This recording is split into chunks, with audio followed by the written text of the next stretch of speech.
Global summit will be held in India next week, but the Secretary of State, Rex Tillerson, is not sending a high-level team, and several officials say it is for one reason and one reason alone, because the president's daughter, Ivanka Trump, is leading this U.S. delegation.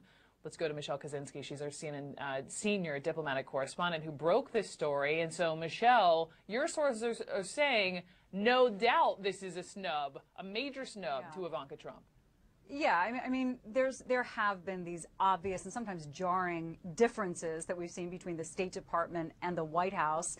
And the question is always, well, have those tensions been smoothed out? How are things going now for Secretary of State Rex Tillerson? But now multiple sources inside the State Department and a source close to the White House say those tensions are still there, and now they're being felt in this trip that first daughter and senior White House advisor Ivanka Trump is about to leave for this weekend for India. This is called the Global Entrepreneurship Summit. It is put on by the State Department, and the theme this year is women entrepreneurs, which she's been heavily involved in. In fact, she was invited on this trip by India's Prime Minister Modi himself.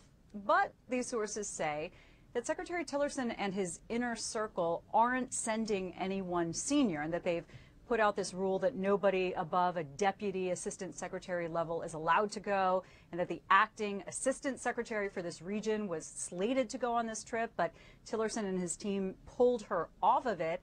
And these sources say the reason is because they don't love the fact that Ivanka Trump is the one headlining this trip and leading the delegation, and that they don't want to bolster this.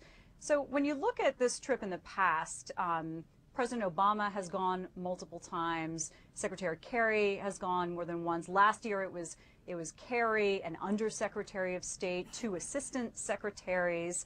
And this year, I asked a spokesperson for the State Department who exactly is going, and the list hasn't been made public yet. It may not be finalized yet. But they did send me a short list of the top government officials who were supporting Ivanka on this trip, and none of them were in the State Department, except, of course, for the U.S. ambassador, who's already in India. So you could say, well, this is an Obama-era creation. The State Department is trying to cut back on its budget. We all know that. And there's no permanent assistant secretary for the region who's yet been confirmed. But the responses that we get from these sources are, well, okay, if you're going to send a small delegation, then send your highest level person that you can, and then cut back in other ways. And a source close to the White House says, this is Rex Tillerson just not loving this idea and not supporting Ivanka Trump in this. I should add, too, that the State Department won't go on record on this subject, and neither will Ivanka Trump's spokesperson, Brooke.